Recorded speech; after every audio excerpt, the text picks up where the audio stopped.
अस्सलाम वालेकुम डॉक्टर अलीज़ा। आज हम बात करेंगे मम्स पे, कन पेड़े जिनको कहा जाता है।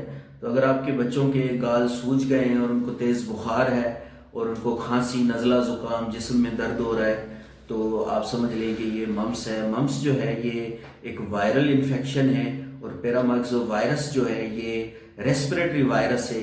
ये सांस के ज़रिए फैलता है। अगर 15 मिनट, अगर 1 मीटर की दूरी पे आप किसी से बात करते हैं तो ये आपको वायरस लग जाता है। इसीलिए आपने देखा होगा घर में एक बच्चे को कनपेड़े निकलते हैं तो कुछ दिन बाद जो है वो हफ्ते बाद, 2 हफ्ते बाद, 3 हफ्ते बाद फिर किसी और को निकल आते हैं। तो ये रेस्पिरेटरी वायरसेस है। ये जो है इसकी अलामत क्या है? मम्स की अलामत है कि ये ग्लैंड्स में जाता है। यानी कि जो सिलेवरी ग्लैंड्स हैं, पैरोटिड ग्लैंड होते हैं यहाँ पे कान के नीचे, यहाँ पे सूजन हो जाती है। कन पेड़े जिनको कहा जाता है, कभी कान के नीचे हो जाती है, कभी ये पीछे वाले एरिया पे होती है, कभी एक साइड पे होती है, कभी दोनों साइड पे होती हैं। और तेज़ बुखार होता है, जिस्म में दर्द होता है और सर में दर्द होता है। और इसकी कॉम्प्लिकेशन भी है। रेयर कॉम्प्लिकेशन में मेनिंजाइटिस होती है, वायरल मेनिंजाइटिस होती है 1 in 7 केसेस में, और उसको रेफर करना पड़ता है, हॉस्पिटल में एडमिट करना पड़ता है। पता कैसे चलेगा? अगर नेक स्टिफनेस होगी, गर्दन खिंची हुई होगी और झटके लगेंगे और बुखार होगा और बच्चा ऐसे ड्राउजी वगैरह होगा तो आपने फौरन जो है वो डॉक्टर को दिखाना है। बाकी ये जो मम्स है इसकी जो ट्रीटमेंट है वो सपोर्टिव ट्रीटमेंट होती है। यानी कि बुखार के लिए हम पैरास्टामोल देते हैं, अच्छे डोज में दें आप। पैरास्टामोल पेनाडोल के नाम से आती है, कालपोल के नाम से आती है। ब्रूफिन दे दें आप बच्चों में, आप ब्रूफिन दे सकते हैं, डेक्स आइबोब्रूफिन दे सकते हैं, आइबोब्रूफिन दे सकते हैं, टर्सिका के नाम से आती है। बड़ों में आप पेनाडोल टेबलेट दे सकते हैं, 2 गोलियां सुबह दोपहर शाम। ब्रूफिन टेबलेट दे सकते हैं, 1 सुबह दोपहर शाम। टर्सिका टेबलेट दे सकते हैं। तो ये इसकी ट्रीटमेंट होगी अगर कॉम्प्लिकेशन ना हो। अब इसमें 2 चीज़ें जो हैं वो ज़रूरी हैं। इसमें जब भी पेशेंट या बच्चा मम्स के साथ आता है, यानी कि उसको कन पेड़े होते हैं या उसके गालों में सूजन और बुखार वगैरह होते हैं, या बड़ा आता है, तो उनको हम ये क्योंकि बड़ों में भी होती है, तो उनको हम गाइड करते हैं कि अगर आपको पेट में शदीद दर्द हो, उल्टियाँ लग जाएं और ये दर्द पीछे की जगह चला जाए, तो इसका पेनक्रियाटाइटिस जो है 1 in 20 केसेस में पेनक्रियाटाइटिस होता है। तो पेनक्रियाटाइटिस के लिए आप जो है पेशेंट को बुलाते हैं कि जब भी आपको पेट दर्द हो तो आप फौरन आ जाएं। तो पेनक्रियाटाइटिस में फिर हम सीरम अमाइलेस या लाइपेस करवाते हैं। वो बड़े हुए होते हैं तो हम पेशेंट को जो है वो रेफर करते हैं और उनको it needs admission and supportive treatment, और वो हॉस्पिटलाइज्ड होता है पेशेंट। उसके अलावा जो है इसके मम्स आर्काइटिस होता है। अब मम्स आर्काइटिस क्या है कि जो बड़े बच्चे हैं, यानी कि प्यूबर्टी जब होती है, बालिग हो जाते हैं बच्चे, खासतौर पे मेल्स, तो उनको जो है वो टेस्टिकुलर स्वेलिंग हो जाती है, आर्काइटिस जिसको बोलते हैं, स्क्रोटल स्वेलिंग होती है और जो है वो उसमें शदीद दर्द होती है। अब जो मम्स आर्काइटिस है ये एक वायरल इन्फेक्शन की वजह से नहीं होता, ये इम्यून मीडिएटेड इन्फ्लामेशन या सोजिश की वजह से होता है। तो उसको जब हम ट्रीट करेंगे तो हम एनएसएड्स देंगे पावरफुल, यानी कि हाई डोज में हम non steroidal anti inflammatory drugs देंगे। आइबोब्रूफिन दे सकते हैं, डेक्स आइबोब्रूफिन दे सकते हैं। उसके अलावा आप डाइक्लोफेनिकेट कर सकते हैं। उसके अलावा आप कोल्ड कंप्रेस करेंगे, यानी कि ठंडी बर्फ की टकोर करेंगे। यहाँ पे पैरोटिड पे भी जो है हम कोल्ड या वार्म कंप्रेस जो है वो एडवाइस करते हैं। और जब पेरोटाइटिस होती है, मम्स में कन पेड़े होते हैं, तो हम उनको एडवाइस करते हैं कि आप नरम ग़िज़ा खाएं, क्योंकि अगर रोटी सालन खाएंगे, वो चबाएंगे उसको, तो चबाने से यहाँ पे दर्द होती है। तो वो 4-5 दिन अगर नरम ग़िज़ा खाएंगे तो वो बेहतर रहते हैं। इसीलिए जो मम्स आर्काइटिस है ये प्यूबरिटी में होगा, यानी कि अगर किसी बच्चे को मम्स होती है 15-16 साल के बाद, तो उसको आर्काइटिस हो सकती है, यानी कि टेस्टिकुलर स्वेलिंग हो सकती है।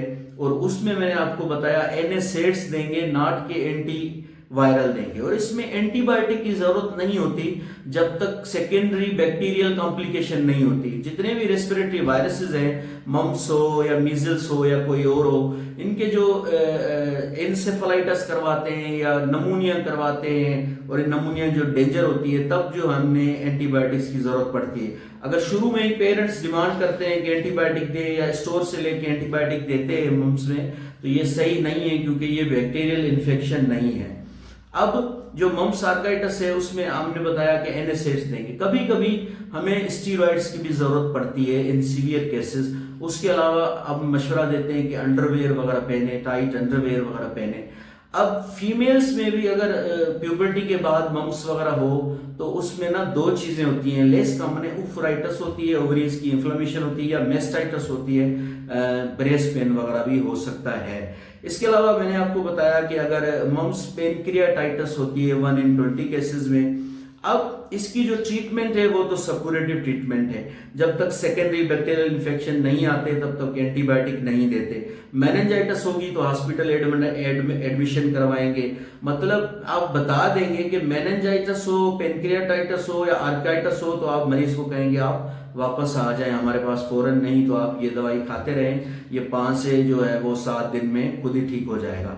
अब जो मम्प्स आर्काइटिस है वो जब मम्स होती है, कनपड़े निकलते हैं 16-15 साल के बच्चे को, तो पहले दिन ही आर्काइटिस नहीं होती, यानी कि टेस्टिकुलर स्वेलिंग नहीं होती। ये होती है तकरीबन 4 से 8 दिन बाद, यानी कि ना 4 दिन 5 दिन पहले पेरोटाइटिस रहती है, कनपड़े रहते हैं, उसके बाद जो है ये मम्स आर्काइटिस होती है। ट्रीटमेंट मैंने आपको बता दी कि डेंजर साइंस या अलार्म साइंस क्या है, कब हॉस्पिटल एडमिशन की नीड बनेगी। अब इसकी प्रिवेंशन में आपको बताऊंगा। एक प्रिवेंशन ये है, तो अगर किसी को मम्स हो तो उसको आप आइसोलेट कर दे। जब पेरोटाइटिस शुरू हो जाए ना, यानी कि कनपेड़े निकले, 5 दिन आप उसको आइसोलेट कर दें, स्कूल ना भेजें, कॉलेज ना भेजें।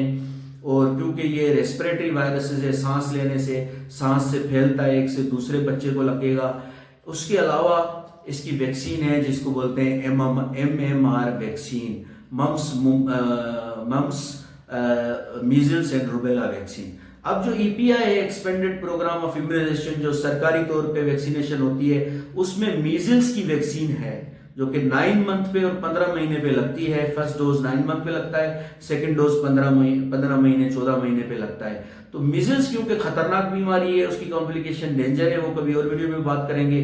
तो उसके लिए एक्सपेंडेड प्रोग्राम इम्यूनाइजेशन में, यानी कि सरकारी तौर पे बच्चों को वो वैक्सीन लगती है। तो MMR वैक्सीन जो है ये प्राइवेटली आप खरीद के लगाएंगे, मतलब परचेज करेंगे, उसके बाद ये आपको लगेगी। अब इसके 2 डोज होते हैं, एक लगता है 15 महीने पे, दूसरा लगता है 15 साल पे, जब बच्चा स्कूल या कॉलेज वगैरह जाता है तब लगता है। पहला डोज MMR का 15, दूसरा डोज जो है 15 महीने, दूसरा डोज जो है वो 15 साल में लगता है। और ये लाइफ लॉन्ग इम्यूनिटी देती है, लाइव एटीन्यूएटेड वैक्सीन है, सेफ है, इसका ऑटिज्म के साथ कोई रिलेशनशिप नहीं है। तो इसके अलावा जो गर्ल्स है ना, दे should be vaccinated with MMR आपको रूबेला से भी बचाता है, मम से भी, मिजल से भी। गर्ल्स जो है वो जरूरी है, बच्चियां जो है उनको वैक्सीन लगवानी चाहिए MMR की 15 महीने पे और 15 साल पे। उसकी वजह ये है कि क्योंकि बच्चियां जब बड़ी होंगी, उनकी शादी होगी, अगर प्रेगनेंसी में उनको रूबेला होता है तो कंजेनाइटल रूबेला सिंड्रोम होता है, जो कि बच्चा जो है उसके लिए टेराटोजेनिक है, यानी कि अगर पेट के अंदर बच्चा हो तो वो माजूर हो सकता है। अगर कंजेनाइटल रूबेला सिंड्रोम हो जाता है तो फिर टर्मिनेशन ऑफ प्रेगनेंसी की भी जरूरत पड़ती है। इसीलिए जो बच्चियां हैं, गर्ल्स हैं, they should be vaccinated with the MMR to prevent from the congenital rubella syndrome, और ये लाइफ लॉन्ग इम्यूनिटी देती है। आज के लिए इतना ही, फिर मिलेंगे अगली वीडियो में। अल्लाह हाफिज।